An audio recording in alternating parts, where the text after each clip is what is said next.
जड़ में जाकर जो है वो जो है अध्ययन करते थे। तो इसलिए पहली बात तो हमें जो है इस बात को समझ लेना चाहिए कि वो मेरा बुजुर्ग था और उसने ये कहा था, मुझे पता नहीं था, मुझे अब ये करना है। ये हमें संकल्प लेना चाहिए। और जो लोग अभी भी अगर ये कहते हैं ना कि नहीं नहीं ये बात मुझे समझ में नहीं आ रही है, तो बड़ा ताज्जुब है। एक बार बाबा साहेब डॉक्टर भीमराव अंबेडकर और नेहरू जी संसद से जो है निकल रहे थे, बाहर आ रहे थे, तो नेहरू जी उन पर टॉन्ट करते हुए बोले कि अरे बाबा साहेब, तुम किन लोगों के लिए काम कर रहे हो, ये लोग तुम्हें कुछ देने वाले नहीं हैं। और बात ठीक थी, क्योंकि जिस व्यक्ति ने इस देश के लोगों को वोट देने का अधिकार दिया, उन्हीं लोगों ने जो है परम पूज्य बाबा साहब डॉक्टर भीमराव अंबेडकर को पहला चुनाव ही हरवा दिया। सोचिए, किसको हरवाया? जिसने इस देश के लोगों को वोट का अधिकार दिया। उसके सामने तो किसी को चुनाव लड़ना ही नहीं चाहिए था। लड़ना चाहिए था क्या? सोचिए, किसी भी पार्टी को चुनाव लड़वाना ही नहीं चाहिए था, लेकिन चुनाव लड़वाया गया, चुनाव लड़ा गया और चुनाव हरवाया भी गया। इतना बड़ा अपमान जो है डॉक्टर भीमराव अंबेडकर का उस समय हुआ। तो नेहरू जी सही कह रहे हैं, फिर तो टॉन्ट करना बनता ही है। अरे बाबा साहेब, ये समाज तुम्हें कुछ नहीं देने वाला, अच्छा हो कांग्रेस ज्वाइन कर लो, तुम्हें बहुत कुछ मिलेगा। और जिन लोगों ने कांग्रेस ज्वाइन की तो मंत्री संतरी बने, बाबू जगजीवन राम तो प्रधानमंत्री तक बने, प्रधानमंत्री भी बनने वाले थे, हैं? तो क्या नहीं मिलता बाबा साहेब को? अगर वो लालची हो जाते, स्वार्थी हो जाते, क्या नहीं मिलता। लेकिन बाबा साहेब क्या कहते हैं? ए नेहरू जी, मैंने इस समाज में जन्म लिया है, इस समाज का मेरे ऊपर कर्ज है। अगर ये लोग मुझे पीट पीट कर इस लैंप पोस्ट पे लटका दें, तो भी मैं मरते दम तक इसी समाज के लिए काम करूंगा। ये वो बाबा साहेब हैं जिनकी बात को मानने से हम इनकार कर देते हैं। एक एक पल बाबा साहेब के, एक एक जीवन का एक एक पल और हमारा एक एक कतरा उनका कर्जदार है। लेकिन हम जो है बाबा साहेब की बात को मानने से इनकार कर रहे हैं, तो हमारा भला नहीं हो सकता। अभी हम दिन रात चिल्ला रहे हैं 15%, 15%, 85%, 85%, चिल्लाते रहो, क्या फर्क पड़ रहा है? क्या फर्क पड़ रहा है? उन्होंने देखा कि इस पूरे देश को जो है, अगर कोई इस समाज के 85% समाज के दुखों को दूर करने के लिए इस 85% समाज को लीड कर रहा है, तो वो कौन सी कम्युनिटी है? इस 85% पूरे समाज को कोई लीड कर रहा है, जिसको हमने बहुजन समाज कहा, वो कौन सी कम्युनिटी है? चमार महार कम्युनिटी। तो उसने क्या करा? बड़ा शातिर दुश्मन है आपका, बहुत समझदार दुश्मन है, उससे तो हमें सीखना चाहिए, समझना चाहिए। तो उसने क्या करा कि इसको अलग थलग करने के लिए इसके अगेंस्ट जो है बाकी की जातियों को खड़ा कर दिया। द ग्रेट चमार, the great Jatav, the great Yadav, the great, अब द ग्रेट शुरू हो गया ना, तो इससे क्या हो रहा है? वो जाति जो है वो पक्की होने लगी। तो ये जो डिमांड है जाति की, वो किसकी है? जाति को बनाए रखना कौन चाहता है? ब्राह्मण। 15% लोग जो है वो चाहते हैं कि ये जाति बनी रहे। क्यों चाहते हैं? कि जब तक ये जाति बनी रहेगी, ये लोग हमारे ऊपर कभी शासन नहीं कर सकते। और वो लोग जानते हैं कि हम माइनर हैं, माइनॉरिटी में हैं, खतरे में हैं, इसीलिए वो कभी भी गलती नहीं करते हैं। और हम लोग जो है हमेशा उनके बताए हुए रास्ते पर चलते हैं। बाबा साहेब बताए हुए नहीं, बाबा साहेब के द्वारा बताए गए रास्ते पर हम लोग नहीं चलते हैं। हम किसके रास्ते पर चलते हैं? ब्राह्मणों के बताए गए रास्ते पर चलते हैं।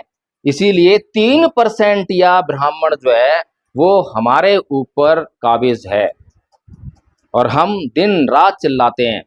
अभी भी चिल्ला रहे थे कि chief justice of India Buddhist हैं, उनके ऊपर जूता फेंकने का, उनका अपमान कर दिया। बाबा साहेब का वो अनिल मिश्रा अपमान कर रहा है, कभी मूर्ति टूटती है। दोषी कौन है? 15% लोग, तो औकात ही नहीं है। 15% लोग अगर एक तरफ हो जाएं और 85% लोग एक तरफ हो जाएं, तो ये लोग जो है छुपते फिरेंगे। हो सकता है कि देश छोड़ के भाग जाएं। सही कह रहा हूं, गलत कह रहा हूं? उदाहरण आपके यहाँ कश्मीर है ना, कश्मीर में आप लोग जब जाते हो तो डरते होगे ना, हैं? तो सोचिए। तो कुल मिलाकर यह है कि गलती जो है हम लगातार करते जा रहे हैं। हमें एक टारगेट दे दिया है, क्योंकि बाबा साहेब ने 1956 में जब बौद्ध धर्म ग्रहण किया तो उन्होंने एक बात कही थी कि अगर मैं 5 साल और जीवित रहा तो पूरे भारत को बौद्धमय कर दूंगा। बाबा साहेब वास्तव में 5 साल में बौद्धमय कर देते, लेकिन वो बौद्धमय कैसे होते? वो प्रतीकात्मक बौद्ध धर्म होता, क्योंकि बाबा साहेब के साथ में धर्म परिवर्तन करने वाले कितने लोग थे? 5-7 लोग थे, है ना?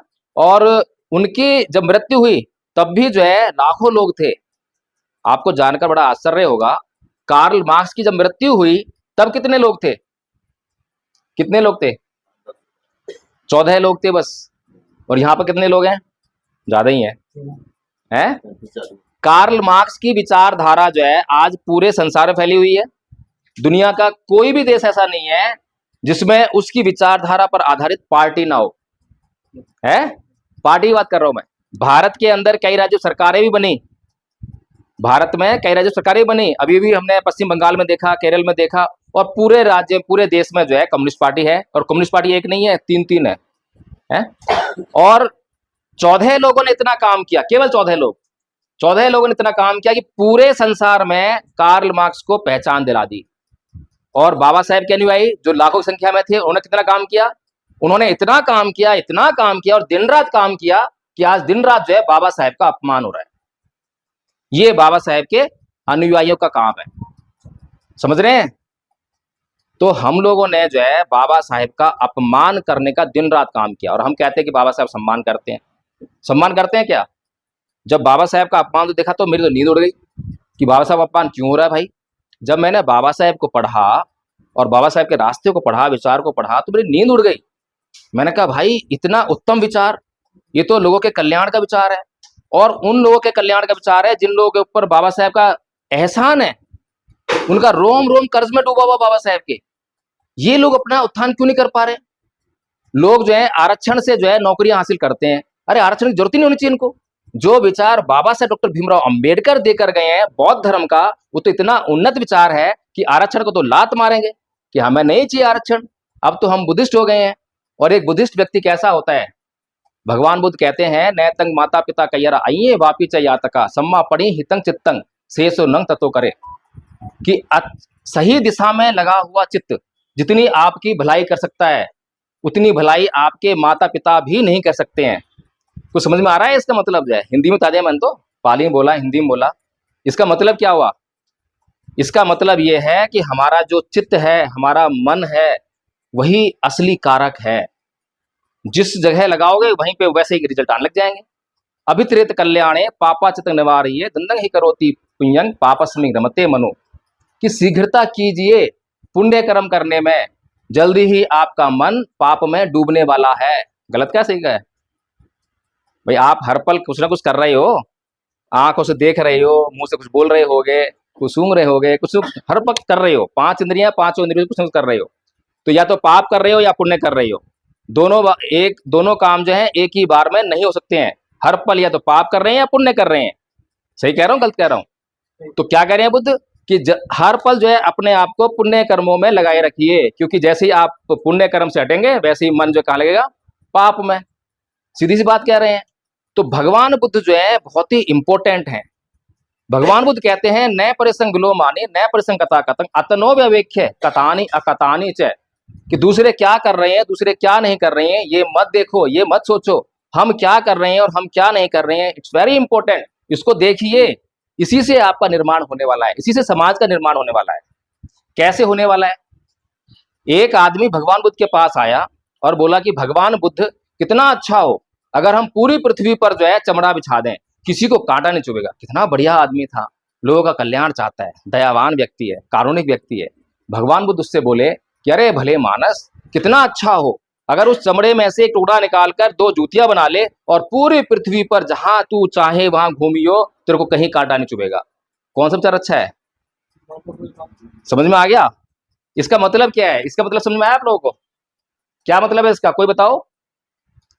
इसका मतलब क्या है?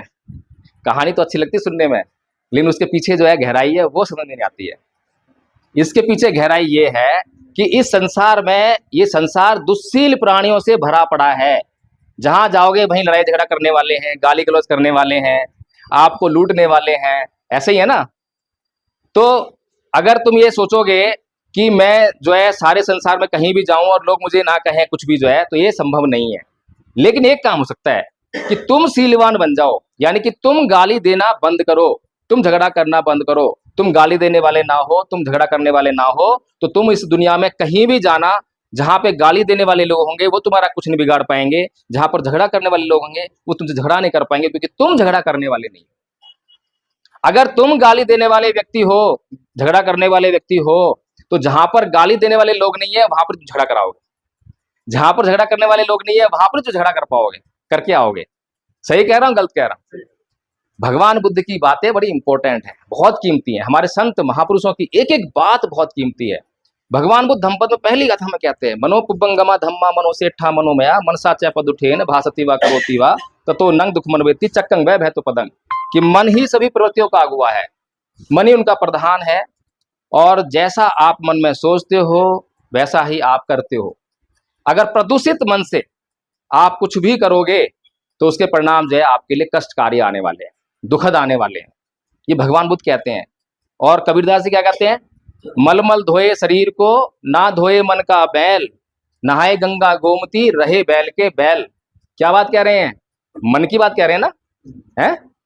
फिर रविदास जी क्या कह रहे हैं, मन चंगा तो कटौती में गंगा। क्या बात कह रहे हैं, मन की बात कर रहे हैं कि मन अगर पवित्र है, मन शुद्ध हो गया है, तो ये गंगा नहाने की जरूरत नहीं है। तुम गंगा में नहाकर जो है खाली शरीर को शुद्ध करते हो, लेकिन मन तुम्हारा बहुत गंदा है। उस मन की गंदगी को दूर करो। लेकिन हमने तो जो है ब्राह्मणों की बात मान ली और कटौती में गंगा यानी कि गंगा उड़ेल दी। जैसे शिवजी की चोटी में जो है वो आ जाती है गंगा, है? ऐसी बातों में हमें जल्दी विश्वास आता है, क्योंकि हम मानने वाली व्यवस्था में आए ना, और बुद्ध हमें जागरूक करते हैं। एक व्यवस्था जो है आपको प्रश्न करने से मना कर देती है, करती है नहीं करती है? कौन सी व्यवस्था है वो? ब्राह्मण और मुसलमान कहते हैं प्रश्न करो, वो भी तो ये कहते हैं। ईसाई क्या कहते हैं, वो ये कहते हैं।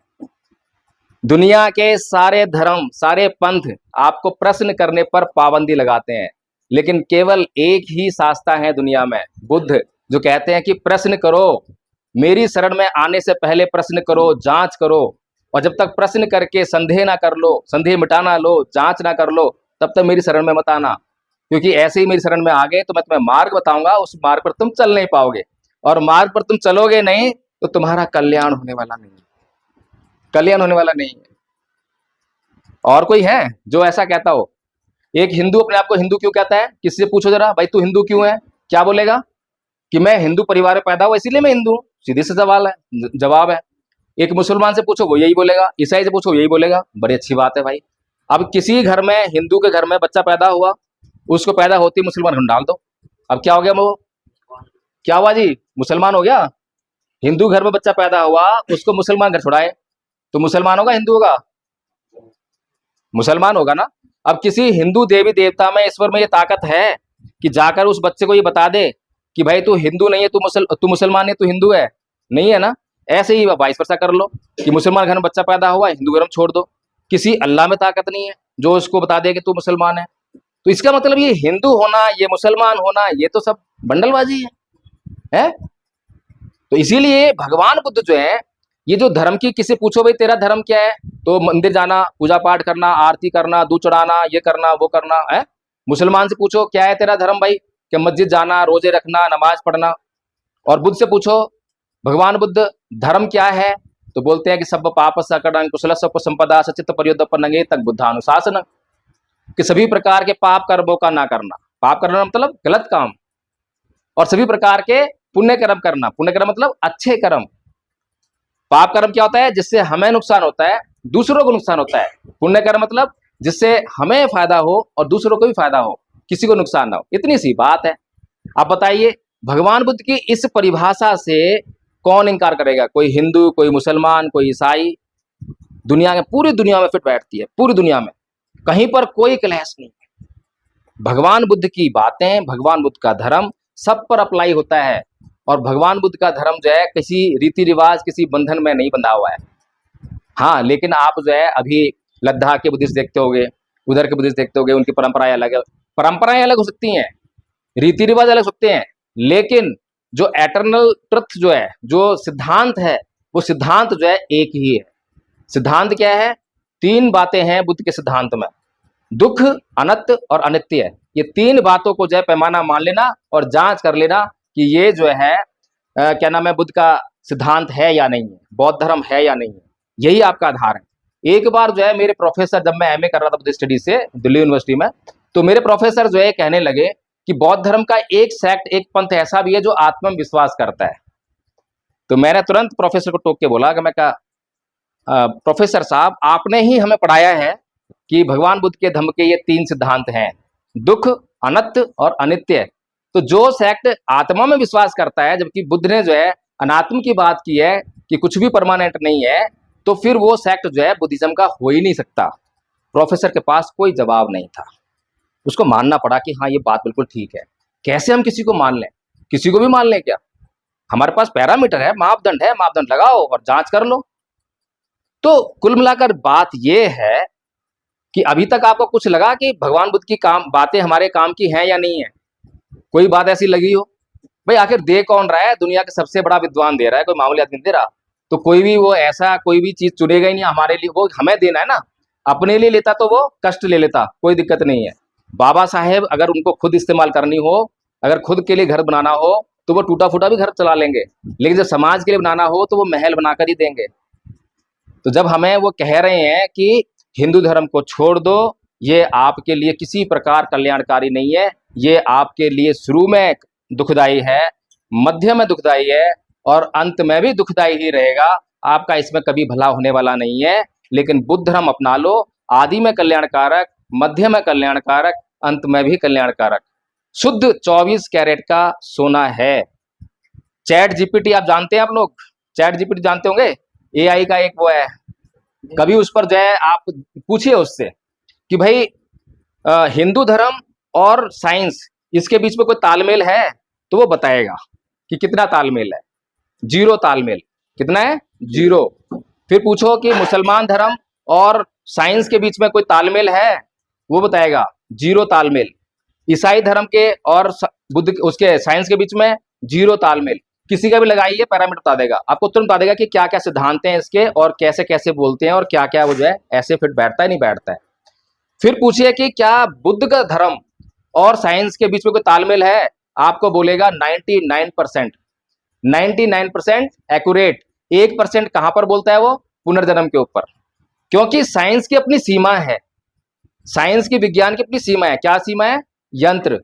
साइंस जो भी आविष्कार करती है, खोज करती है, जांच करती है, तो वो इंस्ट्रूमेंट से करती है। लेकिन बुद्ध किससे खोज करते हैं? बुद्ध जो है मन से खोज करते हैं। इस मन को केंद्रित करके, आंखें बंद करके और ध्यान लगाते हैं, विपස්සना करते हैं, तो वो देखते हैं, बहुत गहराई में उतर जाते हैं और वो देख कर बताते हैं। 2600 साल पहले जो बातें कही थी, साइंस ने उनको आज जांचा और आज जो है बिल्कुल 100% एक्यूरेट पाई गई। आपको एक मूवी का नाम बताता हूं, द सीक्रेट मूवी, यूट्यूब पर अवेलेबल है, 1 घंटे कुछ की मिनट की है, उसको देखिएगा और फिर सोचिएगा भगवान बुद्ध ने जो पहली गाथा में कहा है, बिल्कुल वही चीज जो है आज दुनिया भर के डॉक्टर और वैज्ञानिक मिलकर जो ये दावा कर रहे हैं कि इस संसार में जो कुछ भी होता है वो मन के द्वारा होता है, मन प्रधान है। और भगवान बुद्ध पहली गाथा में बोल दिया। कब बोल रहे हैं? 2600 साल पहले। तो भगवान बुद्ध पहली बात तो यह है कि जो देखते हैं वही बोलते हैं, जो सत्य है वही बोलते हैं, असत्य को बोलते ही नहीं है। तो इसीलिए इन शॉर्ट मैं अभी बुद्ध के धम्म पर आपको बहुत बड़ा लेक्चर दे सकता हूँ। आपकी रात भी लग जाएगी, यहाँ पर अगला दिन भी लग जाएगा बुद्ध का धम्म समझाते समझाते। जैसे कि पूजा क्यों करते हैं, पूजा क्यों करते हैं? बुद्धिस्ट लोग बैठे हुए हैं, आप भी बुद्धिस्ट हैं। पूजा करनी चाहिए नहीं करनी चाहिए? बौद्धों को ज्ञान लगाना चाहिए, वही पूजा है। और बताएं, कोई पूजा करते हैं, पूजा करनी चाहिए नहीं करनी चाहिए? हमने ये समझा ही नहीं, पढ़ा ही नहीं ना, बौद्धों को भी नहीं पता कि पूजा क्या होती है। तो भगवान बुद्ध जो है, हाँ, महामंगल सूत्र में कहते हैं, असेवना च बालानंग पंडितानंग च सेवना पूजा च पूजनीयानंग एतंग मंगल उत्तमंग। यानी कि असेवना च बालानंग, कि जो बाल मतलब मूर्खों की संगति मत करना, मूर्खों की संगति मत करना। और संगति किस करना? बुद्धिमान पंडित लोगों की संगत करना। सही बात है। अब पूजा चाहे पूजनीयानंग, के पूजनीय लोगों की पूजा करना। अब पूजनीय कौन है? पूजनीय वो है जो आपकी रक्षा करने की योग्यता रखता है, जिसके पास ऐसे विचार हैं, ऐसा मार्ग है जिससे कि आपको बताए तो आप जो है उस पर चलकर अपना कल्याण कर सको। लेकिन वो मार्ग, वो विचार कब बताएगा? जब आप उसको गाली दो, जब बताएगा, जब आप उसको डांटो, जब बताएगा। किसी भी व्यक्ति का ज्ञान यहाँ पे उसके दिमाग में बैठा हुआ है ना, अगर उससे हमें हासिल करना है तो कौन सा रास्ता सही है? उसको गाली देना, उसको डांटना, उसको अपमान करना, ये वाला रास्ता सही है? या उसका आदर सत्कार करना? बताइए कैसे ज्ञान देगा? सीधी सी बात है। हम जितना उसको समर्पित होंगे, उसको कहेंगे आदरणीय जी आपके पास ये ज्ञान है, मुझे इस ज्ञान की ज़रूरत है, कृपया करके मेरा कल्याण कीजिए, मेरा उत्थान कीजिए, मुझे उसकी ज़रूरत है। तो वो बेचारा जो है जब आपके प्रति समर्पित हो जाएगा, तो जो ज्ञान है वो भी देगा और जो ज्ञान नहीं है उसको भी खोज के लाके देगा। इसीलिए भगवान बुद्ध ने कहा है पूजनीय च पूजना, पूजनीय च पूजना पूजयानंग, है ना, कि पूजनियों की पूजा करना, ये पूजा का मतलब होता है। और हमने क्या निकाल दिया? मोमबत्ती उठाई और अगरबत्ती उठाई, जय संतोषी माता, कल्याण हो नहीं रहा है। कल्याण होगा कैसे? बुद्ध ने पूजा बताई, उसी को पूरे संसार में के लोगों ने तरह तरह से अडॉप्ट कर लिया कि ये पूजा करेंगे, ऐसे पूजा करेंगे, ऐसे पूजा करेंगे। तो कहने का मतलब ये है कि बुद्ध का धम्म जो है वो इस संसार के कल्याण के लिए है। एक और उदाहरण दूंगा आपको समझाने के लिए। बुद्ध ने जो है धम्मपद में कहा है, अकोछे मंग अवधि मंग अजीनी मंग आहासी में ये चे तंग उपनहंती बीरंग तेसंग न सम्मति, कि उसने मुझे मारा, उसने मुझे डांटा, उसने मुझे लूटा, उसने मुझे जीत लिया, जो ऐसा अपने मन में बनाए रखते हैं उनका वैर कभी शांत नहीं होता।